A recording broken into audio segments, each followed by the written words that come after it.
함께 힘차게 찬양하면서 일상교회 예배 시작하겠습니다.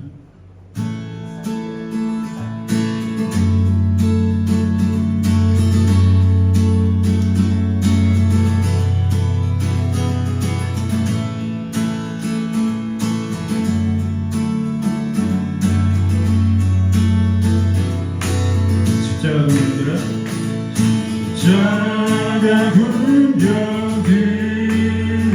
주 위에 일어나 기들고 앞서 나가 담대히 싸우라. 주께서 승천하고 영광을 얻도록 그 군대 거느리사 이기게 하시되.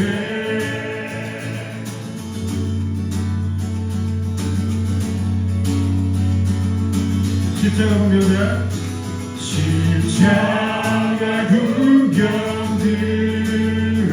주 위에 일어나 그 나팔 소리 듣고 곧 나가 싸우라. 수 없는 원수 앞에 주 따라갈 때에 예수 힘을 주사 강하게 하시되.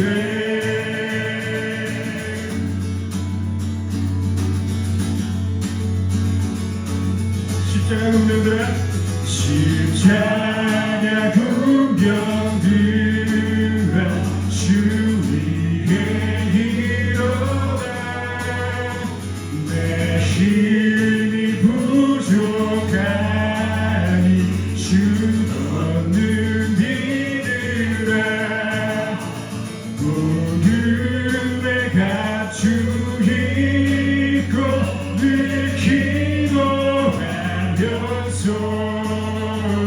또 같은 자리에서 주석을 다하라. 십자가 군병, 십자가 군병들아, 주 위에 일어나 이 나를 접전하고 곧게가 부르라. 승천한 군사들 영생을 얻으며 영광의 주와 함께 왕국을 타고. 4절 다시 한번 합니다. 십자가 군병, 십자가 군병들아, 주 위에 일어나 이 나를 접전하고 곧게가 부르라. 승천한 군사들 영생을 얻으며 영광의 주와 함께 왕국을 타리라. 승천한 군사들, 승천한 군사들 영생을 얻으며 영광의 주와 함께 왕국을 타리. 마지막 승천한 군사들, 승천한 군사들 영생을 얻으며 영광의 주와 함께 왕국을 타리라. 주님의 영광 박수 올려드립니다. 아멘.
주 십자가를 지셨네. 내 모든 죄 짊어지신 주 앞에 서면 어느 것도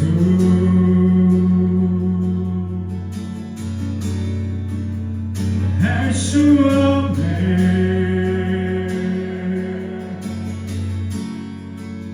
다만 내 맘 들이네. 온전히 주께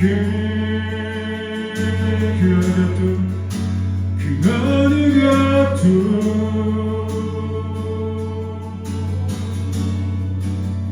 할 수 없네.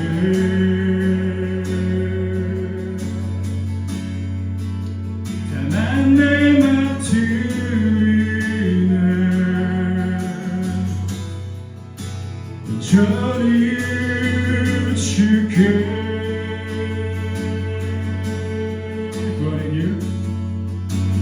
구원의 길 걸으니 주 성령이 인도해. 주 약속을 선포하니 주 앞에 서네. 어느 것도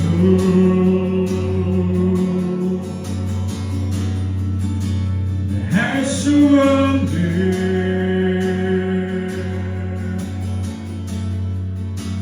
다만 내 맘 들이네. 온전히 주께 그 어느 것도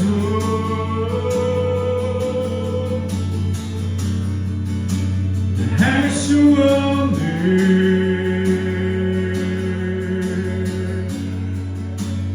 다만 내 맘 들이네.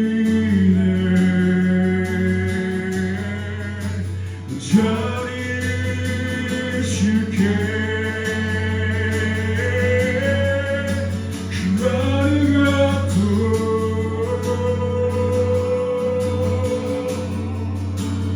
할 수 없네.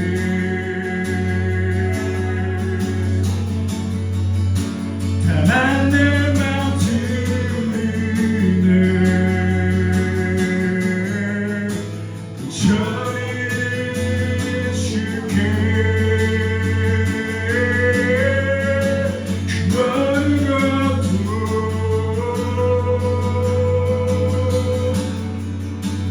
할 수 없네.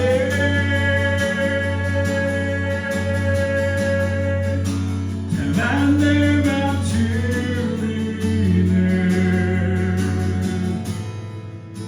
온전히 주께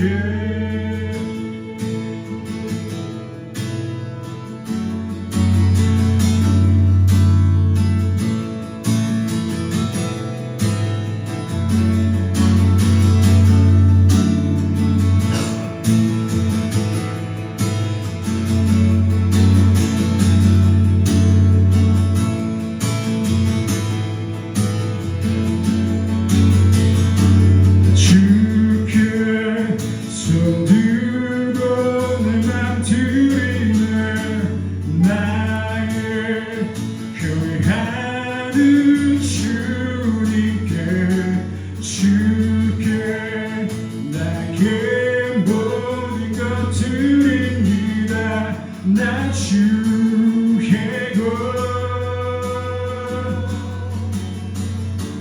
주께 손들고 내 맘 들이네.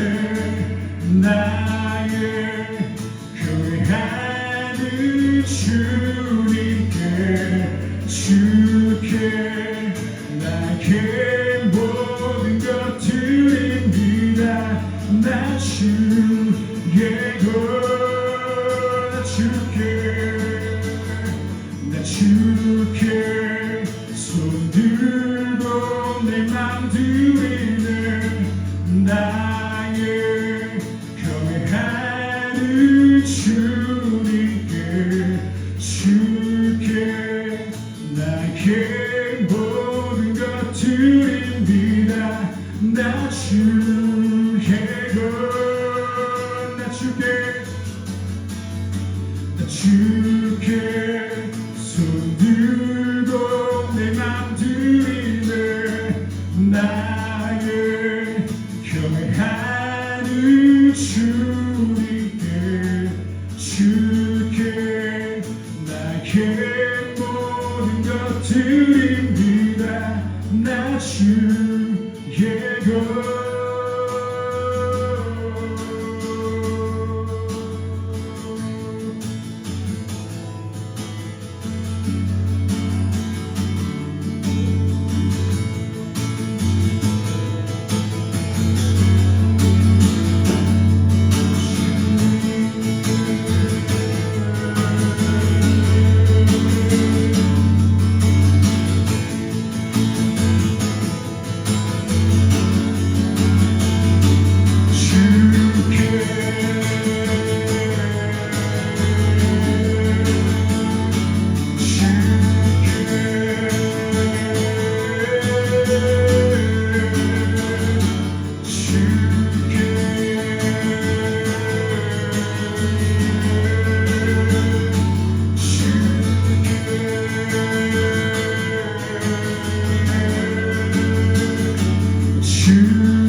나의 경외하는 주님께 주께 나의 모든 것 드립니다.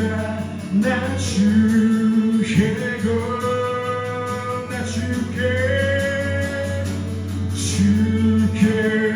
손들고 내 맘 드리는 나의 경외하는 주님께 주께 나의 모든 것 드립니다. 나 주의 것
또 말씀을 또 기억하면서 기대하면서 또 소망하면서 사모하는 마음 갖고 이 시간 같이 한번 기도하겠습니다.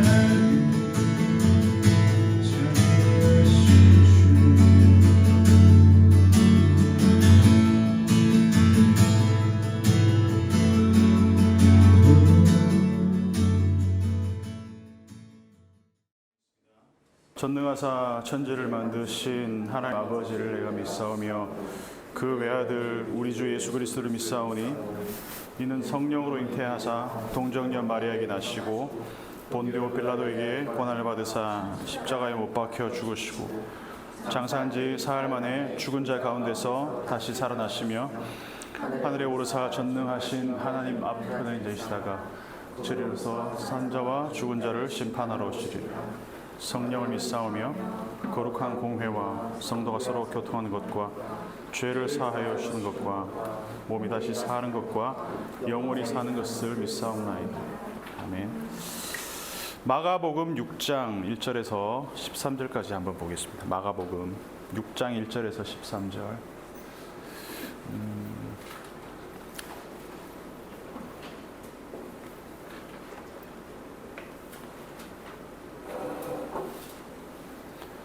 신약성경 62페이지 마가복음 6장 1절에서 13절까지 말씀입니다. 자, 한 절씩 교독하고 마지막 절은 같이 읽도록 하겠습니다. 예수께서 거기를 떠나사 고향으로 가시니 제자들도 따르니라. 안식이 되어 회당에서 가르치시니 많은 사람이 듣고 놀라 이르되 이 사람이 어디서 이런 권위를 얻었느냐. 이 사람이 받은 지혜와 그 손으로 이루어지는 이런 권능이 어찌 되느냐. 이 사람이 마리아의 아들 목수가 아니냐. 야고보와 요셉과 유다와 시몬의 형제가 아니냐. 그 누이들이 우리와 함께 여기 있지 아니하냐 하고 예수를 배척한지라.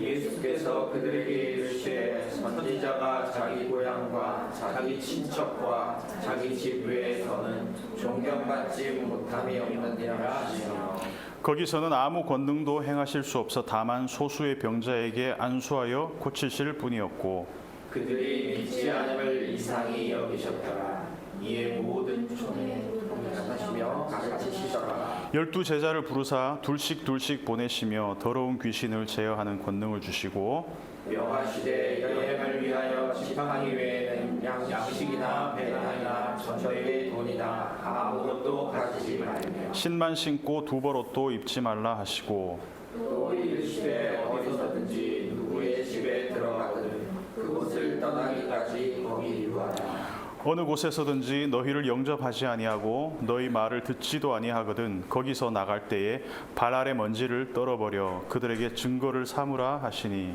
제자들이 나가서 회개하라 전파. 같이 읽겠습니다. 많은 귀신을 쫓아내며 많은 병자에게 기름을 발라 고치더라. 아멘. 우리는 예수님 하신 말씀을 들으면서 혹시 예수님 말씀을 볼 때마다 막 깜짝깜짝 놀라시는 분 있으신가요? 볼 때마다 예수님 빨간 글자로 쓰인 말씀 들을 때마다 이러고 또 막 예수님이 죽은 사람을 살리실 때 막 이렇게 놀래고 새삼스럽게 아니면 치유를 하시고 말씀을 전하시고 여러 가지 사역들을 하시는 예수님의 모습을 보면서 우리는 웬만해서는 놀라지 않습니다. 처음 성경을 접하거나 말씀을 듣는 사람들 중에 그럴 수 있겠지만 근데 특히 마가복음 복음서 중에서도 마가복음을 보면 사람들이 예수님이 뭐만 하시면 놀래요. 깜짝깜짝 놀래요. 1장 22절을 보면 무 사람이 그의 교훈에 놀라니 그리고 1장 후반절을 보면 더러운 귀신이 나오는지라 다 놀라. 귀신을 쫓아대도 놀라고 교훈에도 놀라고 그리고 소녀가 이렇게 죽었다가 일어나잖아요. 야이로의 딸이. 그러니까 죽었던 애가 일어나니까 얼마나 놀랐겠습니까? 그때 크게 놀라거든. 놀래요. 많이 놀랍니다. 또 오늘 본문에 보면 2절에서도 회당에서 가르치시니 많은 사람이 듣고 놀라. 많이 놀랍니다. 그리고 7장에도 보면 사람들이 심히 놀라. 언제? 귀 먹고 말 더듬는 사람을 예수님이 고쳤을 때 사람들이 막 놀랍니다. 그리고 11장 18절을 보면 무리가 다 그의 교훈을 듣고 놀랍게 여기므로. 왜 이렇게 놀랄까? 우리는 왜 안 놀랄까? 왜 이 사람들은 놀랄까? 차이가 뭘까요? 우리는 예수님이 누군지 압니다. 누구로 인식하냐? 하나님의 아들 예수 그리스도.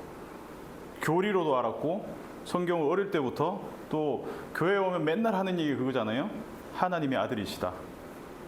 그래서 우리는 예수님이 누군지 알고 시작하는 거고 이분들은 예수님에 대한 정체성에 대한 인식이 어디서 출발하냐면 이런 거예요. 옆집에 마리아라는 여자가 있는데 그 사람 아들이 예수라는 사람인데 형제가 5명이 있어. 요셉과 시몬과 야고보, 베드로 뭐 이렇게 여러 형제들 중에 그 5명 중에 예수님이 장남이겠죠. 동정녀 마리아께서 낳으셨으니까. 그리고 마리아가 많은 아들들, 딸들을 낳았어요. 그러니까 맨날 보던 옆집 청년, 직업은 목수. 그냥 사람들의 예수님에 대한 인식은 이게 다였어요. 근데 그런 청년이 막 말을 하는데 바리새인과 서기관들이 하는 이야기를 압도하는 막 그런 교훈을 막 하는 거예요. 그러니까 사람들이 와, 하나님의 아들이란 사실을 모른 채 이 얘기를 들으니까 너무 놀라운 거예요. 그 인식이 없는 채 예수님의 기적을 보고 예수님의 병 고침을 보니까 이게 도대체 무슨 일이야? 이렇게 놀라는 거예요. 예를 들어서 제가 깜짝 선언을 많이 한다고 합시다. 사실은 제가 하나님의 아들입니다. 이렇게 이런 반응이 나오죠. 이렇게 어이가 없는 반응이 나오는 거죠. 딱 이 반응이.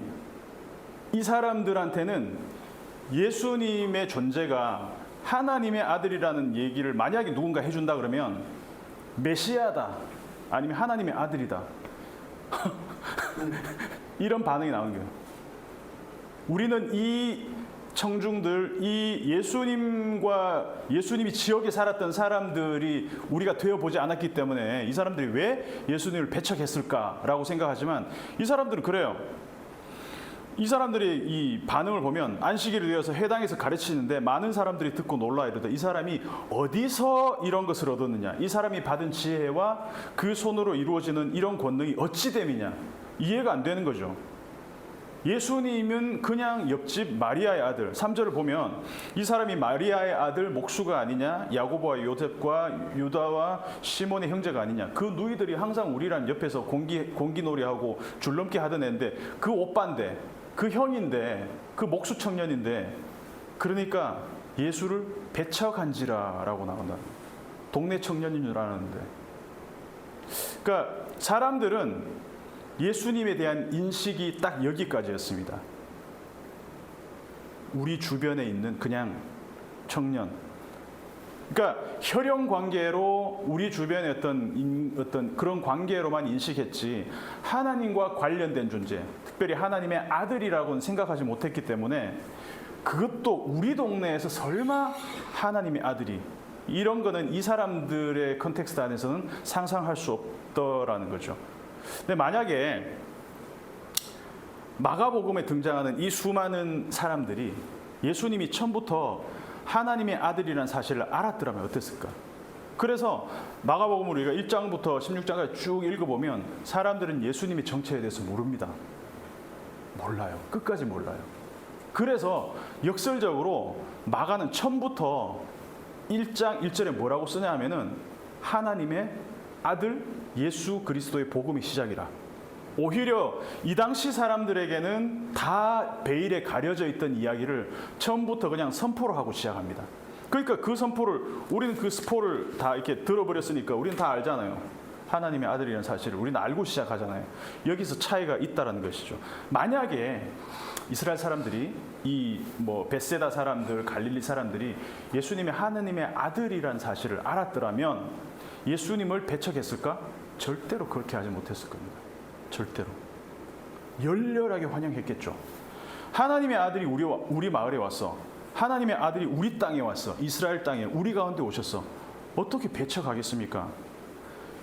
성경을 보면 알았더라면, 네가 만일 그의 존재와 나의 존재를 알았더라면 이렇게 했을까? 이런 표현들이 많이 나옵니다. 제가 PPT를 준비하려고 그랬는데 그냥 제가 읽어드릴게요.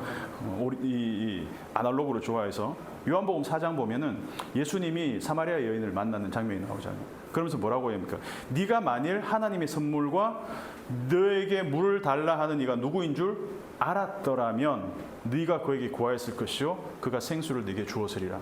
그리고 요한복음 8장 19절을 보면 이에 그들이 묻되 내 아버지가 어디 있느냐, 예수께서 대답하시되 너희는 나를 알지 못하고 내 아버지도 알지 못하는도다. 나를 알았더라면 내 아버지도 알았으리라. 요한복음 14장 7절을 보면 너희가 나를 알았더라면 내 아버지도 알았으리라. 이제부터는 너희가 그를 알았고 또 보았느니라. 고린도전서 2장 8절을 보면 이 지혜는 이 세대의 통치자들이 한 사람도 알지 못하였나니 만일 알았더라면 영광의 주를 십자가에 못 박지 아니하였으리라. 하나님의 아들을 어떻게 십자가에 못 박아요? 하나님의 아들은 절대로 십자가에 못 박을 수 없습니다. 하나님의 아들이란 사실을 알 수가 없었기 때문에 십자가에 못 박을 수 있었던 겁니다. 종려주일입니다. 오늘 이번 주에 이제 고난, 예수님이 예루살렘으로 입성하시죠. 사람들이 예루살렘에 들어가시는 예수님을 보면서 어떻게 했습니까? 호산나, 지금 구원하십시오. 막 난리가 났습니다. 막 카펫 깔고, 레드 카펫 깔고 이리로 이렇게 나귀 타고, 보통 백마 타고 와야 되는데 교주들은 다 백마 타고 가시는데 예수님은 그것도 새끼 나귀를 타고 가셨어요. 그 나귀를 타고 가시는 예수님을 막 난리가 났습니다. 예. 그리고 나서 딱 5일 만에 십자가에서 비참하게 죽었습니다. 딱 5일 만에. 예수님이 하나님의 아들이라는 사실을 알았더라면 감히 신의 아들을 죽일 수 있었을까? 정확히 1년 전에 2023년 3월에 3천만 원 하던 비트코인이 이번 달에 뭐 1억? 예. 알았더라면 1년 전에 알았더라면 샀을 텐데. 이런 거 쇼츠로 만들지 마세요. 괜히 또 막 목사가 또 이런 거 한다고. 예. 알았더라면, 강남 땅값이 이렇게 될 줄 알았더라면 80년대에 강남의 땅을 샀을 텐데, 예수님이 하나님의 아들인 줄 알았더라면 과연 예수님을 그렇게 배척하고 죽이고 고난을 당하게 했을까? 사람들에게는 그저 목수청년, 마리아의 아들, 이 많은 형제 자매가 많은 집안의 장남, 그 정도. 내가 예수님이었으면 사람들이 나를 이렇게 몰라주면 섭섭했을 것 같아요.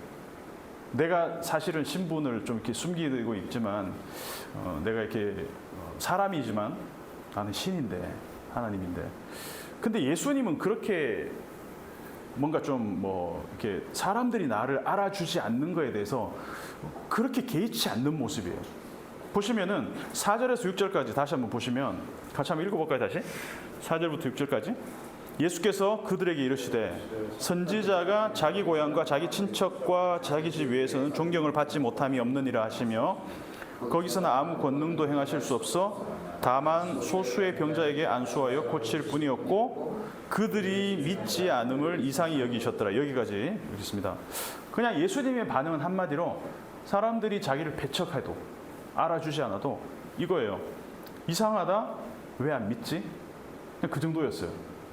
그리고 이 동네에서 안 믿으면 다른 동네로 그냥 가십니다. 아주 쿨하게, 시크하게. 7절을 보면 이에 모든 촌에 두루 다니시며 가르치시더라. 그리고 그 다음 장면을 보면 예수님이 제자들을 불러서 2명씩 세트로 전도를 보내는 장면이 나옵니다. 그죠? 예수님이 제자들을 보내시면서 뭐라고 하시는지 보시면 7절부터 11절까지 12제자를 부르사 둘씩 보내시면서 이제 얘기합니다. 예수님이 여행을 위해서 지팡이 외에는 양식이나 배낭이나 전대, 제자들한테도 똑같이 가르칩니다. 어느 곳에서든지 너희를 영접하지 아니하고 너희 말을 듣지도 아니하거든 거기서 나갈 때 발 아래 먼지를 떨어뜨려서 그들에게 증거를 삼으라. 그래서는 8절부터 11절까지 빨간 줄로 되어 있는 예수님이 하신 말씀을 쭉 읽으면 뭔가 되게 당당해요. 자신감이 있어요. 전도를 보내는 제자들한테 하는 이야기인데도 불구하고 전혀 비굴하지도 않고 그냥 막 어떤 뭔가 이렇게 부탁을 하는 어떤 저자세로 나아가라는 얘기도 하지 않고 되게 당당하게 얘기합니다. 저는 이곳에 우리 교회를 이제 세우시는 하나님의 가슴을 좀 우리가 만났으면 좋겠다는 생각을 하고 있습니다. 솔직히 이 말씀을 제가 보기 전까지는 좀 새로운 곳에서 예배를 드리고 어떤 한 지역에서 교회를 개척하고 하는 것에 대한 두려움도 있었고 망설임도 있었고 염려도 있었습니다. 예. 근데 말씀을 준비하면서 하나님이 뭔가 어떤 확신을 주시는데 그게 어떤 마음이냐면 하나님이 이곳에 보내셨다면 메시지를 전달하게 하시는 분은 하나님이시다. 근데 나는 그 메시지를 전달하는 메신저일 뿐이다. 그러면은 뭐 부담될 것도 없고 염려할 것도 없고 두려울 것도 없고 이런 하나님이 하실 것이고 그냥 나는 하나님의 메신저가 되면 된다라는 거. 근데 이게요, 개척을 한다고 해보면 생각보다 쉽지 않아요. 쉽지가 않습니다. 부담감이 몰려옵니다. 배민에서 음식 주문하면 그 배달하는 라이더는 전달만 하면 되잖아요. 음식의 퀄리티나 뭐 조리 상태나 위생상 이거 신경 쓰지 않습니다. 그냥 배달만 해요. 메신저는 메시지의 전단자일 뿐이다. 저는 이 말씀이 저한테 얼마나 큰 위로가 되는지 몰랐습니다. 내가 말씀을 생성해내는 주체가 아니라 나는 말씀을 전달할 뿐이다. 바르게만 전달한다면. 여러분 성경 읽다 보면 뭔가 자연스럽지 않게 뭔가 이렇게 쑥 끼어드는 그런 부분들이 있어요. 보면은 예수님이 제자들을 파송을 보내잖아요. 마을마다 이렇게 전도를 보내잖아요. 그러면 전도를 보낸 제자들이 막 복음을 전하고 어떤 사역들을 하고 나서 다시 돌아오는 장면이 이렇게 연결이 돼야 자연스럽잖아요. 그럼 보세요. 12절 13절을 보면 제자들이 나가서 회개하라 전파하고 많은 귀신을 쫓아내며 많은 병자의 기름을 발라내고 고치더라. 이에 예수 이름이 드러난지라 헤롯 왕이 듣고 갑자기 헤롯 왕이 소환돼요. 헤롯 왕이 나오면서 갑자기 헤롯 왕이 예전에 세례 요한을 목 베어 죽인 사건이 중간에 슥 끼어듭니다. 그래서 13절에서 사실 자연스럽게 연결되려면 30절로 연결이 돼야 돼요. 그렇게 한번 읽어보세요. 13절 많은 귀신을 쫓아내며 많은 병자에게 기름을 발라 고치더라. 그리고 나서 사도들이 예수께 모여 자기의 행한 것과 가르친 것을 낱낱이 고하니. 이렇게 돼야 자연스럽잖아요. 그런데 가운데 뭐가 끼었어. 그래서 이건 이제 흔히 말해서 이런 기법들을 샌드위치 기법이라고 그래요. 이렇게 빵 사이 중간에 그 뭔가 하나 쓱 들어갔어요. 그러면은 뭔가 메시지가 있다는 거죠. 뭐가 있을까 과연? 이 가운데 이야기가 왜 끼어들었을까? 이 가운데 이야기를 읽어보면 이렇습니다. 14절부터 29절까지 내용이 그거예요. 세례 요한이 헤롯 왕에게 죽임을 당합니다. 정확히 말하면 헤롯의 아내 헤로디아가 자기 아들이 아니라 자기 딸 이 살로메를 통해서 죽이게 하죠. 목을 베어 죽이게 하죠. 그것을 헤롯이 회상하는 장면이에요. 여기서 중요한 메시지가 있습니다. 만약에 예수님이 누군지 알았더라면 사람들이 예수님을 배척했을까? 종려나무를 들고 호산나라고 외치면서 환영하고 며칠 후에 십자가에 못 박았을까? 절대로 그렇게 하지 않았겠죠. 같은 맥락에서 만약에 세례 요한이 광야에서 외치는 목소리가 하나님으로부터 직접 배달된 메시지라는 걸 사람들이 알았더라면 세례 요한을 죽였을까? 세례 요한을 못 죽였을 겁니다. 만약에 세례 요한을 로마의 시저가 가이사가 보낸 특사라고 합시다. 그러면 감히 헤롯 왕이 세례 요한을 죽일 수 있었을까요? 시저가 보냈어요. 가이사가 보낸 사람이다. 절대 못 죽입니다. 총독 빌라도가 보낸 사람이다. 못 죽입니다. 절대 못 죽입니다. 그러면 세례 요한은 무슨 말을 했길래 죽었을까? 세례 요한은 뭐라고 얘기했을까요?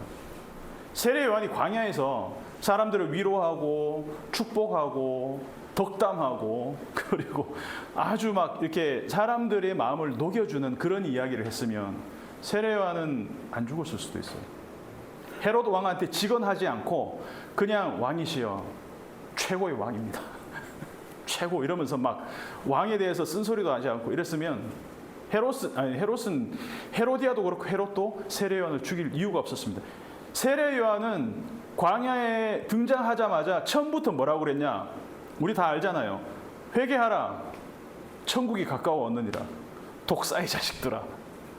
회개에 합당한 열매를 맺고 나는 너희로 회개하게 하기 위하여 물로 세례를 베풀거니와 내 뒤에 오시는 전부 다 회개하라. 독사의 자식들아. 맨날 제가 만약에 제 와이프한테 아침마다 회개하라. 독사의 자식. 저는 어떻게 될까요? 네. 아침에 제 목은 몸과 분리가 되겠죠. 세례 요한의 메시지는 처음부터 일관되게 하나였습니다. 회개하라. 헬라어로는 메타노이아. 메타노이오. 메타와 노에오 합성어 이런 겁니다. 내가 가고 있는 길이 맞아? 당신이 가고 있는 길이 틀렸어. 이 길로 가면 길이 없어. 더 이상 없어. 데드 엔드야. 끝이야. 그래서 내가 알고 있는, 내가 익숙한 그 길, 내가 아는 길을 한참 가다 보니까 길을 잃어버렸습니다. 되돌아서 다른 길로 다시 와. 내비 무시하고 가다가 이게 당한 적이 가끔 있어요. 저는 내가 아는 길이라고 해서 갔는데 막 엄청 트래픽이 있고 이러면은 다시 돌아와야죠. 그죠? 우리는 우리가 가는 길을 모릅니다. 내가 몰라요.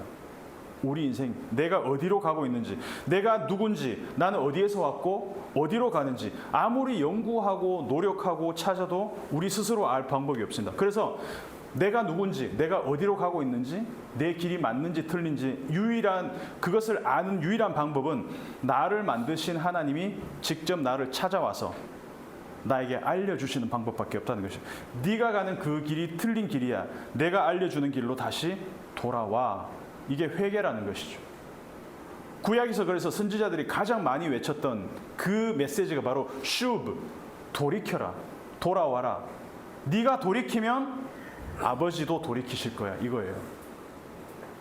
한번 찾아볼까요? 말라기를 한번 찾아보겠습니다. 말라기는 신약의 마지막에 있습니다. 구약의 마지막에 있습니다. 말라기 마지막 장 마지막 절 4장 5절 6절 한번 읽어보겠습니다.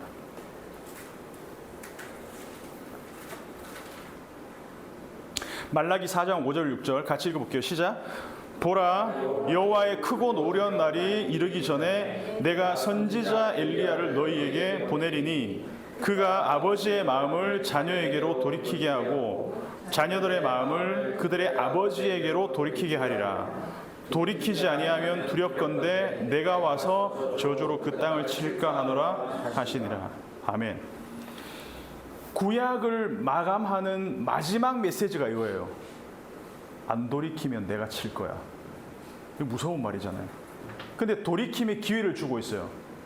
근데 돌이키는데 하나님이 돌이키라는 말을 누구를 통해서 하냐? 내가 엘리야를 보낼 텐데 그 엘리야가 내 이 돌이킴의 메시지를 전할 거야. 이 돌이킴, 슈브, 이게 이제 메타노이한 거죠. 회개하라는 말입니다. 그래서 이 메시지를 누가 전하냐? 신약으로 넘어옵니다. 돌이키라. 하나님 엘리야를 보내셨다는 거죠.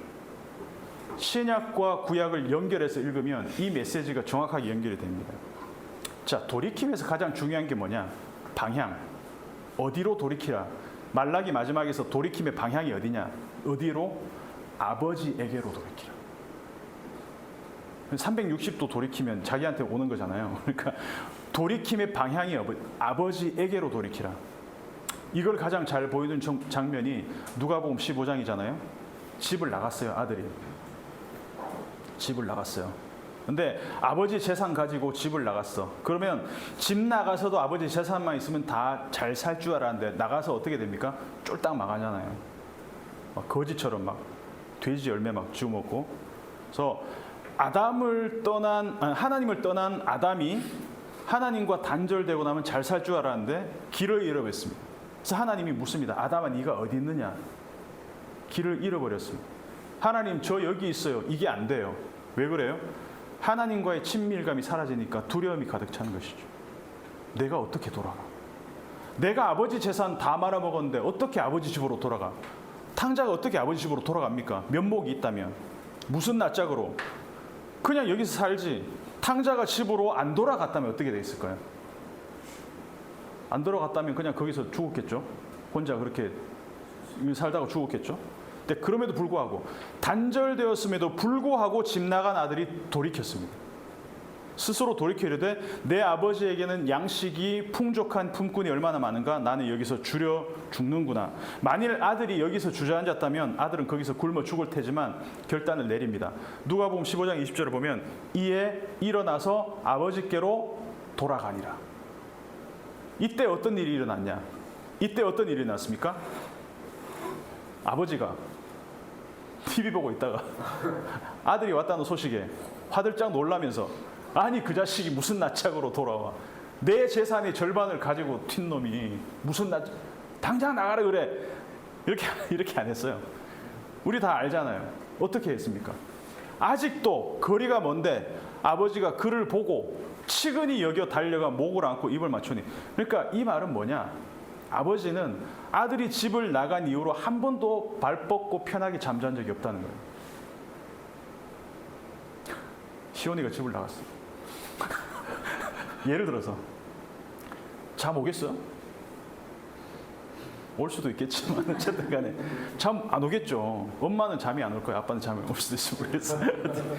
못 옵니다. 오매불망 돌아오잖아요. 그래서 아버지의 방향은 시종일관 자녀를 향해 있다는 거죠. 그래서 말라기 마지막 절에서 얘기하는 것은 아버지의 마음이 향하는 방향, 아버지는 언제든지 돌이킬 준비가 돼 있다. 자녀를 맞을 준비가 돼 있다. 뭐만 한다면? 자녀가 돌이키기만 한다면. 그래서 이거는 쌍방의 돌이킴이 아니에요. 아버지의 방향은 일정해요. 돌아오기만 한다면 언제든지 맞아준다는 것이죠. 그래서 이게 아버지의 마음이라는 것이죠. 그래서 말라기의 마지막 예언은 이 아버지의 마음을 피를 토하는 심정으로 전달하는데, 아버지의 마음은 자녀가 집을 나가는 순간부터, 내 백성이 나를 떠나는 순간부터 한 번도 그 백성을 향한 이 마음을 멈춘 적이 없다라는 것입니다. 집으로 돌아오고 나에게로 돌아오고 나와의 언약관계로 다시 회복하고. 그러면 누군가는 아버지가 너를 기다리고 계셔, 아버지가 당신을 기다리고 계셔라는 메시지를 전달해야 되지 않을까요? 그 메신저가 누구냐? 하나님이 그래서 엘리야를 보내신다는 거죠. 메신저를 보내셨다는 거죠. 그래서 말라기 4장 5절 방금 읽었지만 내가 선지자 엘리야를 너에게 보내리니. 그래서 하나님은 이 마지막 예언대로 진짜 엘리야를 보내셨을까요? 보내셨습니다. 누가 엘리야입니까? 누가 엘리야입니까?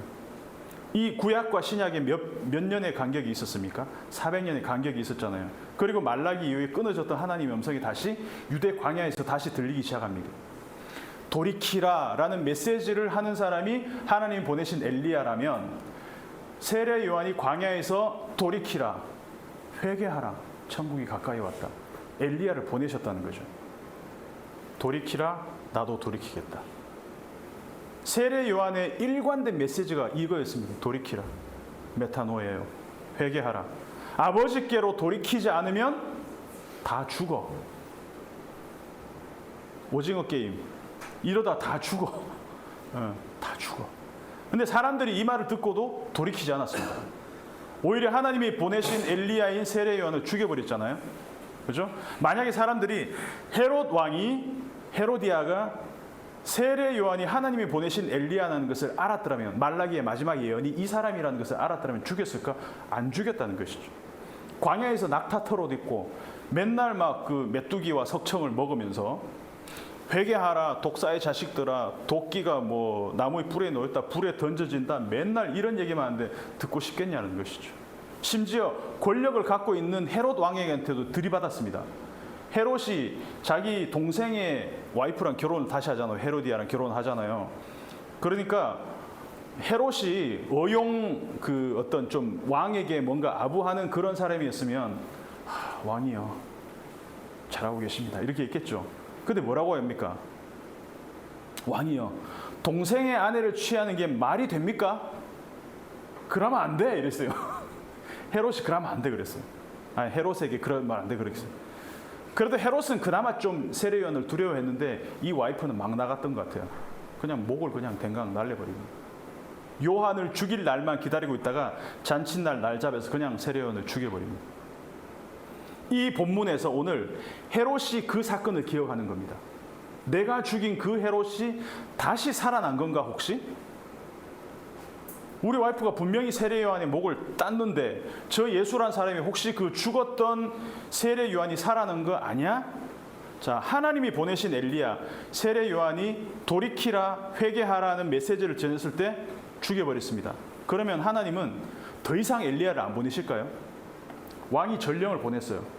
왕이 전령을 보내서 왕의 이 메시지를 전달했어요. 메신저가 전달하러 갔는데, 우리 뭐 사극 같은 거 보면 나오잖아요. 중국 사극 같은 거 보면 그 상대방 왕이 전령의 목을 이렇게 베어서 목을 이렇게 그 말에다가 이렇게 돌려보내냐. 그럼 왕이 어유 무서워라 이러면서 다시는 안 보내야지 이렇게 합니까? 나에 대한 전쟁이야 이거. 그러면 또 다른 전령 보내겠죠. 또 다시 보냅니다. 또 보내고 또 보내고. 엘리야를 보냈는데도 죽였어? 그래서 하나님은 자기의 아들을 엘리야로 또 보내십니다. 하나님 자기의 아들을. 예수님의 메시지도 그래서 요한의 메시지와 똑같습니다. 뭡니까? 예수님이 등장하시면서 마태복음 4장 17절에서 하는 얘기가 뭡니까? 이때부터 예수께서 비로소 전파하여 이르시되 회개하라 천국이 가까워하느니라. 똑같이 얘기합니다. 세례 요한이 회개하라 외쳤을 때 사람들이 요한을 죽였습니다. 그리고 예수님도 죽였습니다. 그러니까 하나님이 엘리야를 보내실 때마다 사람들이 무시하고 배척하고 죽였습니다. 그럼 오늘 본문에서 예수님의 제자들이 가서 뭐라고 전했을까요?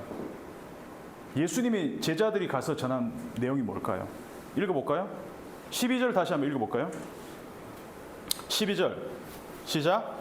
제자들이 나가서 회개하라 전파하라. 그러면 이 루틴을 보자면 자, 회개하라라는 이 메시지를 전달하는 엘리야는 다 죽어나가요. 그러면 이 제자들은 앞으로 어떻게 될까라는 것을 우리는 미리 보기를 통해서 알 수 있을 것 같아요. 실제로 사도 요한을 제외하고 모든 제자들은 다 죽임을 당합니다. 모든 엘리야는 다 죽임을 당합니다. 그래서 이 구조로 이 헤롯의 이야기가 가운데 끼어져 있습니다. 그래서 이 제자들을 예수님이 보내셨다라고 12절에 나오는데 이 제자들이 돌아왔을 때는 30절을 보면 제자들이 예수께 모여가 아니고 뭐라고 나오냐? 사도들이 예수께 모여 이렇게. 사도들이 뭡니까? 아포스톨로스. 보내어진 사람들. 내가 엘리야를 보내리라. 이 보내진 사람이 사도들이라. 그래서 우리가 이곳에 교회를 세웁니다. 교회에 세웁니다. 그리고 우리가 하나님의 메시지를 바르게 전한다면, 메신저로서 하나님의 메시지를 바르게 전한다면 사람들이 막 구름대같이 몰려올까요? 여기에? 그럴 가능성이 별로 없습니다. 예. 하나님이 엘리야를 보내실 때마다 사람들은 배척하고 싫어하고 죽였습니다. 그래서 옳은 말, 하나님의 말씀, 생각보다 사람들 별로 안 좋아합니다. 그래서 저는 제가 이곳에서 하나님의 말씀을 전달하는 이 자리에서 저는 축복과 위로의 메시지, 격려의 메시지 중요합니다. 근데 그거보다 더 중요한 것은 하나님은 뭐라고 지금 이 현실 가운데서 우리에게 말씀하시는지. 시대를 막론하고 하나님의 메시지는 동일했습니다. 돌이켜라. 지금 그 길은 망하는 길로 가는 길. 어디에게로? 아버지의 마음으로 돌이키라. 말라기가 예언한 엘리야, 아버지의 가슴을 전하는 엘리야는 성경에서 끝난 얘기가 아니라 저는 지금도 계속 진행형인 이야기라고 생각을 합니다. 하나님 엘리야를 보내셨고 지금도 보내고 계십니다. 지금도 아버지의 가슴을 전할 엘리야를 보내고 계신다는 것이죠. 누군가는 그 엘리야의 음성을 듣고 회개하고 아버지께 돌아와야 된다면 지금도 하나님은 엘리야를 우리에게 그 엘리야, 보낼 엘리야를 지금도 하나님은 찾고 계신다는 것이죠. 만약에 하나님이 여기 계신 우리를 엘리야로 보내셨다면 우리 일상교회가 던지는 이 회개의 메시지는 그렇게 인기가 높지 않을 가능성이 높습니다. 조회수 안 터질 가능성이 더 높고 구독자 늘어났으면 좋겠지만 안 늘어날 가능성이 더 높습니다. 그래서 우리는 수천 명, 수만 명이 모이는 그런 교회의 시스템이나 아니면 그런 기호와 구미에 맞는 프로그램이라든가 양질의 컨텐츠가 없습니다. 하지만 우리가 하나님의 가슴을 품고 이곳에 교회를 좀 세우고 싶습니다. 아버지의 가슴을 전달할 수 있는 메신저로서 엘리야로서의 그 전달자들, 메시지의 전달자들이 우리 교회에 하나님이 보내주시면 좋겠고, 그래서 이곳에 조직력 있고 좋은 교회를 세우는 것 자체의 목적을 두는 것이 아니라 아버지의 가슴을 우리가 먼저 만나고 그 아버지의 가슴을 전하는 메신저라는 것을 좀 기억했으면 좋겠습니다. 그래서 제가 요즘 말씀을 보면서 최근에 깨닫는 게 있어요. 하나님이 저한테 두려움보다는 좀 위로를 이제 주시기 시작하는데, 어디에 교회를 세우느냐보다는 그걸 사실 고민 많이 했습니다. 제가 시흥 100곳에 살고 있는데 100곳에 살 때도 여기서 신도시니까 여기서 세우면 좋겠다라는 생각을 하고 있습니다. 이게 안 돼요. 이게 참 생각처럼 그렇게 되지 않아요. 요즘 깨달은 게 뭐냐면, 어디에 교회를 세우는 것보다 중요한 것은 우리가 무슨 메시지, 무엇을 전할 것입니다. 무엇에 집중하는 것. 누가 알아주는 것보다는 하나님에 의해서 아심받는 교회. 그래서 스스로 막 이렇게 그냥 위축되고 규모와 아니면 우리의 어떤 모임의 어떤 이거 자체에 이렇게 스스로 제한시키는 그런 의미가 아니라, 하나님이 하시고 하나님이 원하시는 메시지를 우리가 바르게 전달을 한다면 하나님은 그 메시지가 필요한 사람들을 보내주실 것이라는 그 확신이 들기 시작했다는 것입니다. 그래서 저는 우리 일상교회가 이 회개의 메시지, 돌이킴의 메시지를 선포한다면 세례요한처럼, 예수님처럼, 제자들처럼 환영받지 못할 가능성이 크지만, 그럼에도 불구하고 시간이 지나서 보니까 하나님의 교회는 생명을 싹 틔우고 생명을 피워내는 일들을 해 나갔다는 것이죠. 그래서 그것들을 소망하는 그런 교회가 되었으면 좋겠습니다. 그리고 우리가 오늘 함께 또 이렇게 함께 예배를 드렸는데, 그러한 메신저로서 하나님이 나를 엘리야로 보내셨다면 내가 어떻게 살아야 되고 아버지의 가슴을 내가 어떻게 전해야 될 것인지를 고민하는 우리가 되었으면 좋겠습니다. 우리 함께 좀 기도했으면 좋겠습니다.